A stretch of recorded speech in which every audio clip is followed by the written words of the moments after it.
I have a special mind-reading ability. I can hear the inner voices of those who do not love me. Yet on the eve of my wedding, I suddenly heard my fiancé's inner voice. If he tries to hijack the wedding tomorrow, wouldn't wearing high heels make it hard to run away? I said nothing, and the very next day, I decisively boarded an international flight. That wedding eventually became the laughingstock of the entire town. The bride and groom both fled. Chapter 1. I've always possessed this peculiar mind-reading talent. I can hear the inner voices of those who don't love me. Because of this gift, I can effortlessly tell when someone's affection for me is insincere. It allows me to quickly distance myself from superficial friends and remain unmoved even by the heartfelt confession of a longtime crush. Even when buying durians, I can listen to the vendor's inner voices to pick the one with the richest, sweetest flesh. Every single word they whisper in their hearts is crystal clear to me. To avoid an overwhelming clamor in my ears, I even steer clear of making eye contact with strangers in daily life. But when I first met Serafina, the entire world went silent, leaving only the clear sound of our conversation. "Hello, may I get to know you?" There was no inner voice when our eyes met. I couldn't read any thoughts from Serafina. During the time Serafina pursued me, the voices in my ears were simple and pure.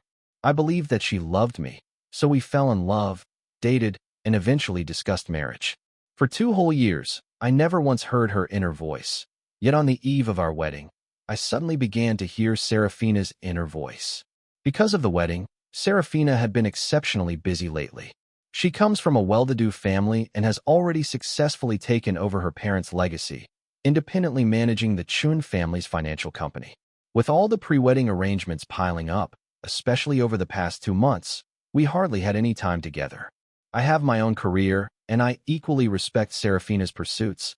Thus, during this period, our meetings were few and far between. But today, while finalizing the outfits, thinking that this rare moment together might bring us closer, my heart filled with sweetness. When I arrived at the studio on time, she had already been there trying on shoes. After exchanging a few instructions with the staff, she picked up her phone and walked out while talking, her tone laced with soothing reassurance. I understood her. Running a company isn't easy, especially when the Chun family has more than one heir.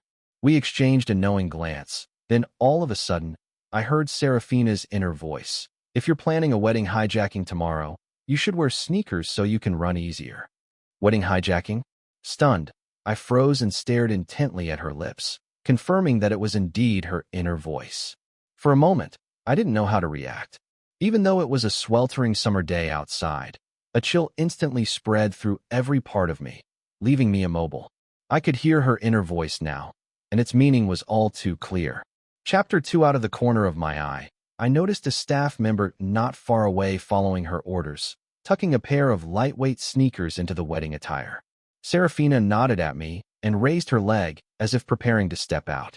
That was our unspoken understanding. She must have had something important to attend to. But the words I just heard never lie. I've never misinterpreted them. My body almost moved on its own accord, and in disbelief, I hurriedly caught up and called out, "Serafina." I was eager to read more of her inner voice, to know exactly what the woman bearing the title of my fiancé was thinking. Why, on the eve of the wedding, had she suddenly changed her mind? My call made Serafina's retreating steps falter for just a moment. She turned around in haste, offered a couple of brief explanations, and then instructed the driver to hit the accelerator and drive off. "Sorry, there's an urgent matter with a client. I need to rush over." She was lying. In truth, what she was really thinking was, from the sound on the phone, it's obvious Julian is angry. If I don't smooth things over, he'll stop me from coming home tonight. I've never been one to dwell on inner turmoil. Rather than overthink, I decided to take action. I quickly found an excuse to summon Serafina's secretary privately, using my mind-reading skills to glean more information. His name was Julian. He was Serafina's true love. Julian was the illegitimate son of the Ito family. Mrs. Ito had never acknowledged him, leaving him perpetually in an awkward limbo. Unfortunately, the elders of the Chun family had a knack for breaking up lovebirds. Julian, with his pride too fragile to bear humiliation, abandoned Serafina and fled, leaving no trace. In the first place, Serafina's love at first sight for me was merely because there was a subtle resemblance between my features and Julian's. Now that the true one had returned, she clearly no longer needed me as a substitute. Moreover, Julian's return coincided perfectly with the past 2 months when Serafina had been overwhelmingly busy. Everything fit together seamlessly. Such a story inevitably left me shaking my head in exasperated amusement. I never expected that such a cliché, melodramatic substitute romance trope could be applied to my own life. Julian intended to use a wedding hijacking as a means to assert his claim on Serafina, and Serafina needed this very occasion to demonstrate her unwavering love for Julian, to placate her irate partner, and to coerce the Chun family into recognizing him. And I, along with this meticulously arranged wedding, turned out to be nothing but a pawn in their elaborate game. This world is nothing but one giant, absurd CEO romance. To be honest, it was so maddening that I couldn't help but let out a curse. That night, the lights in my house were still on. Even though the wedding was scheduled for the very next day, I, busy packing my luggage, had not a moment's respite. 2 hours ago, I had already booked a first-class seat on a flight overseas. Since everything has gone mad, I might as well join in. Chapter 3. If Serafina can have her wedding snatched by Julian, then naturally, I can reciprocate by pulling off a vanishing act and escaping the wedding. Fortunately, my family had long been residing overseas, so this wedding didn't involve the hassle of hosting distant relatives and friends. Only my close friends from back home were invited. We had originally planned that since our parents had already met at the engagement, holding a second ceremony abroad would spare our guests the inconvenience of language barriers. In the end, this arrangement made it all too convenient for me to skip out. I briefly shared my plan with my childhood friend Leo. He silently took the packing box from my hand, his expression grave. Unable to read his inner voice and noticing his odd reaction, I had to ask out loud, "Leo, are you going to stop me?" Leo rolled his eyes and retorted irritably, "You idiot. I got you a urea sack. It's built tough." I thought to myself, damn, I almost forgot that Leo's family is in the agrochemical business. On the wedding day, dressed in our reception suits, Serafina and I greeted the guests arriving from afar. This time, however, Serafina's inner voice was so loud it nearly gave me a headache. Julian has arrived. I can finally be with Julian. 3 years. I've waited 3 years for Julian Ito. At last, I'm going to become Mrs. Ito. With this wedding hijacking, Julian will believe in the steadfastness of my heart, right? I shuddered and frowned at Serafina several times as her inner monologue echoed in my ears. Yet, outwardly, she remained as gentle and poised as ever, expressing concern for me. "Ethan, you don't look so good. Why don't you head to the lounge to rest? I'll take care of the guests outside. Join the ceremony when it's time." That was fine by me. In fact, it was about time I found an excuse to make my exit. I agreed, and just as I was about to swap my suit for casual clothes, I happened to run into Julian by the door. Thanks to our similar looks and my mind-reading ability, I recognized him almost instantly. I grabbed Leo by the sleeve. He was clearly ready to pounce on the mistress, and feigned ignorance, saying, "You're one of my beloved's friends, aren't you? Get inside quickly. Our wedding starts in a few hours." Julian's smile vanished abruptly, as if he were displeased by my familiar reference to Serafina. His tone then turned sardonic. "Mr. Wong, I'm sorry, but today our outfits are too similar. If an uninformed bystander saw this, might they think I'm the groom?" At that very moment, Julian's cocky inner voice echoed in my ears. "Laugh all you want. In 3 hours, your groom will be skipping the wedding for me. Will you still be laughing then?" I kept smiling and shook my head dismissively. "Aren't all suits the same?" As I waved a waiter over to escort him inside, I heard his inner voice again. "Idiot. I've already made it clear. I hope you realize I'm here to stir up trouble." Just after we brushed past each other, Leo couldn't help but mutter, "Look at that haughty look on his face. I just can't stand it." I couldn't disagree. He's treating me like a joke after all. Serafina was ready to have her wedding snatched by him. In the end, he'll not only gain the title of a lover finally united with his beloved, but also force the Chun family to acknowledge his true identity. Right before my eyes, the wedding venue wasn't far from the airport, and as I sat in the departure lounge, the ceremony hadn't even begun. I stared at the time on my phone, eagerly awaiting the start of this. The phone vibrated nonstop as Leo excitedly flooded my messages with live updates. Ethan, they really pulled it off.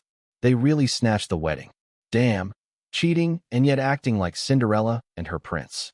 Absolutely shameless. With only 5 minutes until the ceremony officially began, Leo sent me a video of the wedding in progress. According to the schedule, after I had taken the stage and the MC had recited a sappy, overly sentimental love story, the bride was supposed to make her entrance. But to help Julian hijack the wedding, Serafina had already altered the program. With me, she would go on stage first and I would follow. She intended to force Julian to make his move at this critical moment, not knowing that it was exactly what I wanted. Julian deliberately donned the same reception suit as the groom and swiftly rushed onto the stage, snatching the microphone from the MC. Despite the murmurs from the audience, he unabashedly declared his love, his bold display bringing tears to Serafina's eyes. "Serafina, will you come with me?" The guests erupted in an uproar. Taking the bride away on the wedding day was nothing short of a blatant wedding snatch. What was most damning was that Serafina, with a look of heartfelt emotion, nodded in agreement, walked to Julian's side, interlocking her fingers with his and leaning on his shoulder like a little bird. "I do." Chapter 4. Julian's inflated vanity was completely gratified. He even had the nerve to deliver an acceptance speech directed at the groom, separated from him by a large door, basically proclaiming, "I know you're fond of Serafina, but Serafina's true love is me. I hope you'll make way for us. Mr. Wong, Mr. Wong." At that moment, the atmosphere suddenly turned awkward. After all, without the humiliated party present, this whole farce had become nothing more than a clownish spectacle. "Mr. Wong, Mr. Wong." Julian shouted repeatedly with no response, until the protocol officer swung open a large door. Behind it, there was no one, only the casually discarded boutonniere, a symbol of the groom's mysterious absence. The crowd erupted into chatter and someone shouted, "Damn, has the groom just skipped the wedding?" In the quiet waiting lounge, I suddenly burst out laughing. If fate demands it, then so be it. After all, many of the guests are people I know. If I bail on the wedding and leave them high and dry, that's on me. Might as well give them a free show of this absurdity. I couldn't help but shake my head and laugh. Just then, a big screen flashed a block of text and an image in bold red size 2, declaring, "Wedding escape statement. Due to Serafina's affair with that other man, I have decided to skip the wedding. Consider it a treat for your amusement, and I hope that from now on you'll stay locked down and never go out causing trouble for anyone else." Beneath the text, recent intimate photos of Serafina and Julian were thoughtfully attached. "Buzz, Leo sent me a message. Mission accomplished." After seeing that, I also posted the same statement on this, being the final message from my account. The people on site went into an uproar. Who now has the time to ridicule me? The even bigger joke was staring them in the face. Aren't Serafina and Julian standing on stage hand in hand? With the groom missing, who would care whether Serafina and Julian run away or not? Julian's earlier self-indulgent outpouring of love on stage, juxtaposed against the glaring red cheating emblazoned on the big screen, only made him look more ridiculous. What love story? It's nothing but a flimsy cover-up for infidelity and betrayal. Leo, utterly excited by the spectacle, sent me another video 2 minutes later. In it, no one paid any attention to the two idiots standing dumbfounded on stage, while the crowd frantically searched for my whereabouts. Where's Ethan? Where's Mr. Wong? Where's the groom? His phone isn't working. Has anyone tried checking the lounge? Check the changing room. The top floor. Everywhere. Why is everyone just standing around? Get moving. Get moving. Even the perpetually dour Mr. Chun and Mrs. Chun, the parents, hastily got up, instructing the staff to locate me. And soon, the guests were all on the move. No one cared about the two stranded on stage. Even the MC was called off. Serafina and Julian stood there awkwardly, exchanging bewildered glances, like monkeys forced on display in public, utterly at a loss. What's even funnier is that the audience was busy searching for me, the missing groom, without a care in the world for whether Serafina and Julian would make a run for it. The romantic, adrenaline-fueled wedding escape scene that they had envisioned was thrown into utter chaos by my sudden disappearance. comparable to a bunch of elderly folks scrambling for free eggs at the supermarket door. The two of them just stood there on stage. With this wedding, whether they run away or not makes no difference. If they run, no one will care. If they don't, no one will care either. Chapter 5 time was nearly up, so I used another WeChat account to send Leo a message that I was about to board, and I briefly informed my parents of the situation, warning them not to divulge any of my personal details. I then switched my phone to airplane mode. Meanwhile, Leo settled comfortably in first class, enjoying over a dozen hours of flight. No sooner had I landed than Leo's messages began pouring in frantically. It looked like the aftermath of this affair was turning out to be wildly entertaining. In fact, barely after my first reply, Leo couldn't hold back and immediately sent me a voice message. Ha ha ha. Ethan, that move of yours was just too ruthless. You have no idea. Over here in City A, everything's in chaos. It wasn't just the relatives and friends from the Chin family, many of whom are prominent figures. Since you skipped the wedding, they are in complete chaos over there. Those two idiots stood on stage for a full 10 minutes without anyone intervening, and in the end, they left on their own. It was so embarrassing, you could practically dig a swimming pool with your toes. Check the trending topics now. That video is topping the charts. Netizens are calling those two the reversed groom and reversed bride. And those bastards even chased you all the way to your villa. They were so furious, stomping at the door. They rang your doorbell like it was a telegraph. Beep, beep, beep. I was just about to leave when she chased after me, still having the nerve to ask where you were. I told her you'd gone abroad, and nothing more. It had me in stitches. Don't even mention that you run fast in sneakers. Just from the sound of Leo's uncontrollable laughter, I could tell just how thoroughly Serafina was being tormented by the whole affair. The wedding wasn't even successfully hijacked. Her disgrace was entirely self-inflicted. Everyone was laughing at her, yet she was the one laughing the loudest herself. I wasn't really surprised by Serafina's reaction. She dared to act that way because she was convinced that for the sake of preserving the dignity of both the Chun and the Wang families, I wouldn't let things escalate any further. In the end, having been the subject of a wedding snatch, I could only swallow my bitter defeat in silence. After all, with the Wang family's assets overseas, the Chun family wouldn't be too badly affected. Besides, it gave me the chance to force the Chun family parents to finally acknowledge Julian as their son-in-law. With things having spiraled so far, not admitting him in front of so many guests would simply be too shameful. But Serafina never expected that I would skip the wedding. I completely tore away the cover-up and thrust it right into the faces of her and Julian, utterly disgusted with them. Let them be. Love is meant to be enjoyed, but once it comes to marriage, it turns into merely enduring. After all, the life of Cinderella and her prince isn't just about the wedding day. What follows is the daily grind of endless chores and banalities. When you're down a dead end, it's best to turn back in time. Dodging an unhappy marriage, I was ready to celebrate with firecrackers. My parents had settled abroad years ago, where the dating scene is refreshingly open and free-spirited. Moreover, neither Serafina nor I had even registered our marriage. Legally speaking, we weren't even husband and wife. So when I announced my return, my parents responded immediately.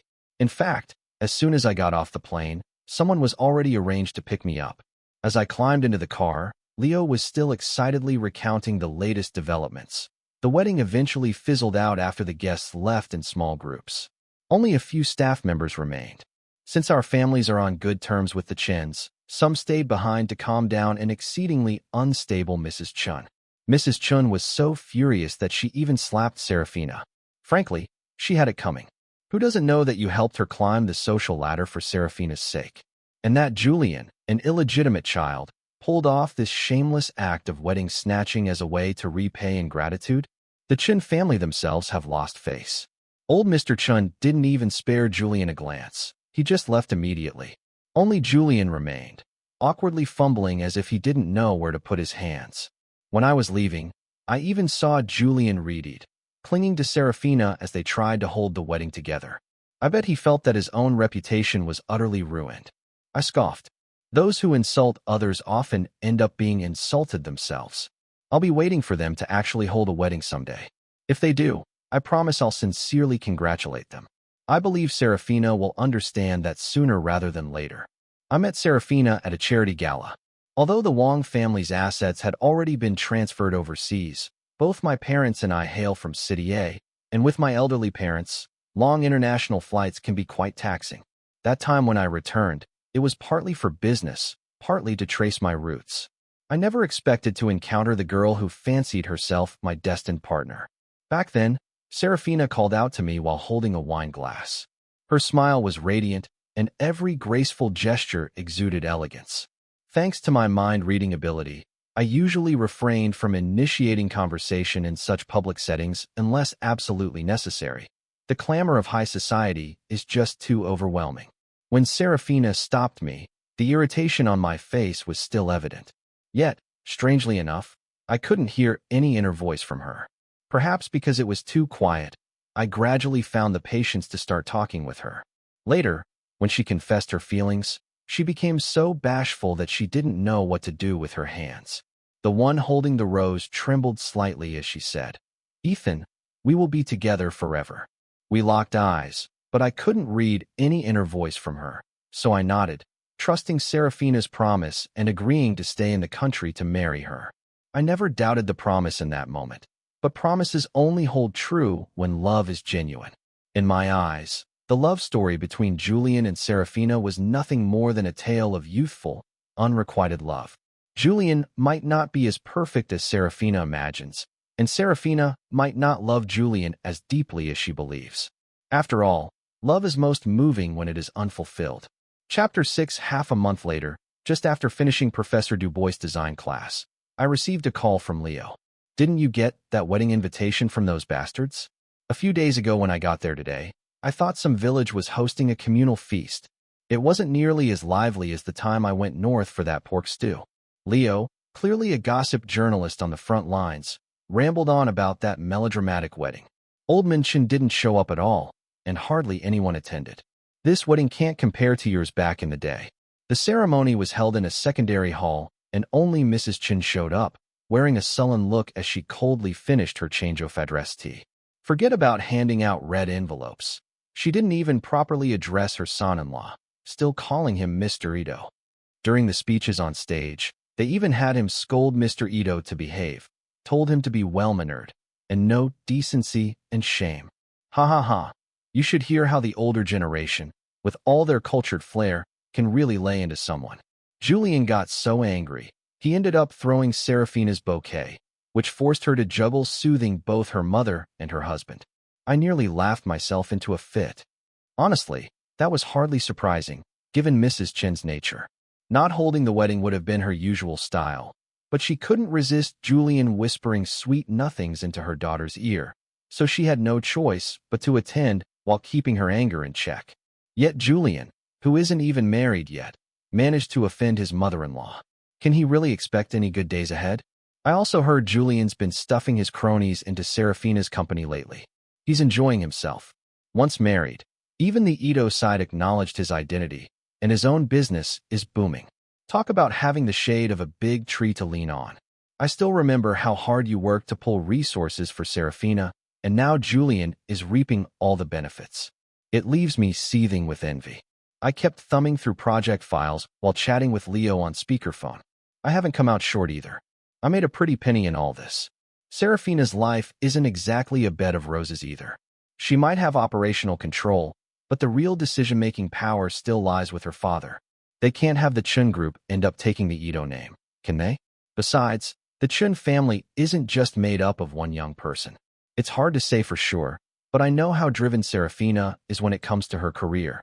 The company isn't run solely by her, so I suspect Julian is playing the classic act first, explain later card.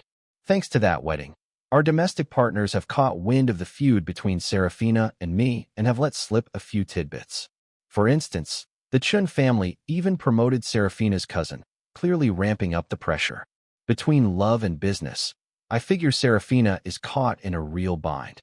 Leo clearly wasn't too pleased with my remarks. What do you mean by that? Have you gone abroad to become a monk?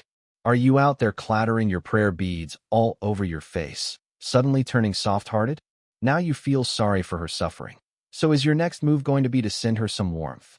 Chapter 7. I raised my brows with a wry smile. No warm fuzzies here. I was thinking maybe I can cash in on this opportunity. Ah, I always thought you were a lovesick fool. Turns out you're a capitalist. But I never expected that 2 months later, I'd receive a call from Serafina. Ethan, after all this time, hearing her voice suddenly sent a shiver down my spine. Serafina? Miss Miller? No wonder the professor never bothered to give me the client's Chinese name, always saying it was just an old acquaintance. So it's you.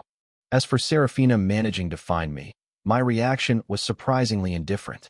After all, I'm abroad, not at a funeral. The domestic and international circles are that small, and in business, there are no real barriers. If Serafina wants to get in touch, it's only a minor inconvenience. Ethan, her hesitant, stuttering tone grated on me, and inwardly, I rolled my eyes. What are you going on about? I've got no lingering affections to rekindle with a cheating ex. If I had to curse her ancestors for 18 generations, that'd already be more than generous. I'm only greeting you out of courtesy since you're the client. I cut her off coolly. If there's nothing else, I'd better go and introduce this project to Mr. Chun. Clearly still lost in her own emotions, Serafina tried to dredge up the past. Ethan, I'm truly sorry about everything back then. I know I hurt you so much, so that you ran off, skipped the wedding, and fled abroad. I'm sorry. I really owe you an apology. I fell silent for a moment and sighed. Serafina, have you gotten what you wanted? A long silence stretched over the line, and then her voice came back, tired. I don't know. Julian isn't the same as he used to be. He's changed so much that I'm starting to wonder if he's even the Julian I once loved. Sorry, I know I shouldn't be disturbing your life, but I just felt like talking tonight. I attended a cocktail party and suddenly remembered the days when we used to fight side by side.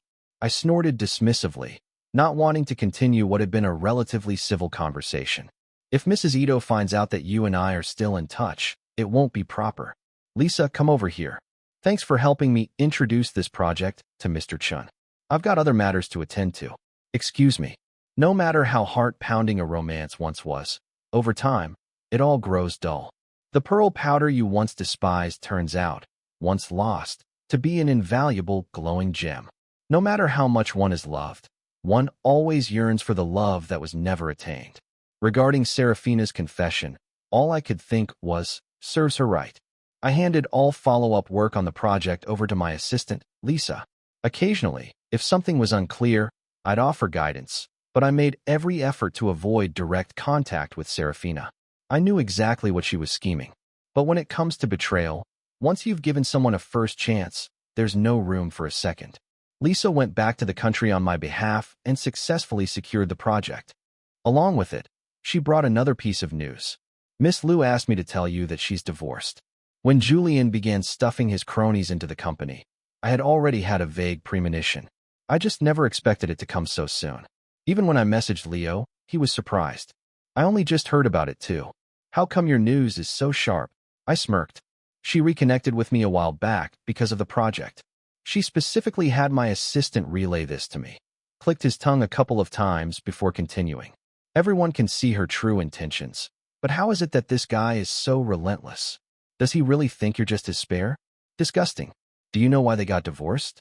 Julian had Serafina wrapped around his finger. He was already married overseas to a rich foreign woman and only came back after losing a lawsuit against his stepson. When Aunt Chin found out, she was so furious, her hands were trembling, and without a word, she slapped a photo of Serafina right onto her face. You should have seen it. Serafina's face turned so red you could fry an egg on it. After getting married, his sleazy antics were hardly few, and his relationship with Serafina steadily cooled off. Now that everything's come to light, Serafina had someone draft the divorce papers the very next day, and now it's over, so decisively. I remember how back then Serafina was even willing to give up her entire fortune just to be with him. It's only been a year since they married, and now they're divorced. Thinking back on her former attitude, he must now think she was utterly foolish. I suddenly recalled when Serafina had mentioned to me that Julian has changed. It was all just ridiculously funny. Chapter 8. Julian perhaps hasn't changed at all. It's just that he no longer lives up to Serafina's expectations. Once the thrill wears off, true affection gradually emerges. Apart from our business dealings, Serafina and I have lost all contact. I even deliberately ignore her emails and friend requests. She's adept at falling in love with an idealized perfection. Once it was Julian, and now it's mostly me. Let her be. I've built a whole new life for myself. As for Serafina, to me, she's nothing more than an old, insignificant memory. It wasn't until Leo was preparing to get married that after many years, I returned to his city. Accompanying me was my daughter, Alara. My wife, a foreigner, was on an Antarctic research expedition at the time, or else she would have joined me for the wedding. After chatting with Leo, Alara mentioned that she wanted to play at the children's amusement park in a nearby mall. Knowing that she didn't have any playmates here, I nodded and took her along. Alara was clearly excited. She practically ran the entire way, her boundless energy leaving me breathless as I struggled to keep up. Before I knew it, she collided with someone around a corner. I hurried after her to check on her and to apologize. Sorry, kids don't know any better. Are you hurt? Ethan, came a surprised and strangely familiar voice. I looked up and after a careful glance, recognized her. It was Serafina. I quickly realized that this mall was likely under the Chun family's umbrella, so her presence wasn't unusual. But the Serafina before me was different. Her posture and demeanor, so unlike the vibrant, spirited woman I once knew, now appeared haggard and worn out. A hint of pleasant surprise softened her features as she smiled slightly. Long time no see. This is my daughter, Alara. We exchanged a look, but this time I heard no inner voice from her. I'd heard you got married, but I never expected your daughter to be so grown up, she continued before I could reply. Alara piped up, sorry ma'am, I bumped into you. Serafina's expression faltered for a moment. Then she reached out and gently patted Alara's head. Bending down with a smile, she spoke warmly to Alara. It's all right, Alara. Just remember not to run so fast next time. Manager Wong, why don't you take Alara over to the children's playground over there? Ethan, there's a new coffee shop on the second floor. How about catching up over some Robusta, the coffee you used to love? I nodded and exchanged a few words with Alara before returning. Leo's ever-talkative nature had already filled me in on almost everything about Serafina's current state. Julian's betrayal had hit her hard, and the Chun family had shifted their support to her cousin. Now, the once celebrated darling of the Chun clan had become a marginal figure. Love was gone, her career in ruins, and though she should be in the prime of her life, a heavy, gloomy aura now surrounded her. Chapter 9. Hello, 1 cup of raspberry, 1 cup of camellia. Thank you. No. Instead, please change the raspberry to a Vienna. Serafina asked me with a smile. Changed your taste? I remember you used to dislike these overly sweet coffees. I shook my head and replied. My wife always says that Robusta packs too much caffeine. It hurts the stomach if you drink too much. So she always swaps it for a Vienna. Over time, I've come to enjoy the sweeter flavor. Not bad. I saw your wedding scene. It was very romantic. Was it at that famous Swiss castle? I happened to be on a business trip at the time, so I managed to take a quick look. The Chun family doesn't have any business in Switzerland. I didn't point that out. I simply laughed and exchanged casual pleasantries as ordinary friends would. You mind accepting my friend request? I set my coffee cup down and, still smiling lightly, responded to Serafina. Better not. I know what you're getting at. There's no need to dwell on it. To me, that's all in the past. After all, it was clearly you who lost face back then. I did love you, but I truly don't anymore. I've built a happy family, a loving partner, an adorable daughter, and someone living an entirely new life wouldn't want to rehash the mistakes of the past. Serafina, what's lost is lost. Whether it's love or hate, none of it matters anymore. My nonchalant tone seemed to sting her. A slight redness filled Serafina's eyes. When I went back to look for Alara, the manager was engrossed in reading a fairy tale book to her until I approached. Alara looked up and asked, Daddy, have you read The Little Prince? Even though the fox was so wonderful, why did the little prince ultimately choose that rose? Because it was the one rose he had tenderly cared for, his one and only. Alara's gaze turned confused, and I smiled as I took her hand. When Alara's a little older, she'll understand what her father means. Beside us, Serafina remained quiet. Only as we were leaving the mall did she hand Alara a brand new copy of The Little Prince. Through the car window, Serafina and I exchanged a nod of farewell. At that moment, as our eyes met, I still couldn't read her inner voice.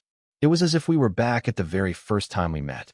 The car slowly drove away, leaving the figure of an old acquaintance behind while I held my daughter close.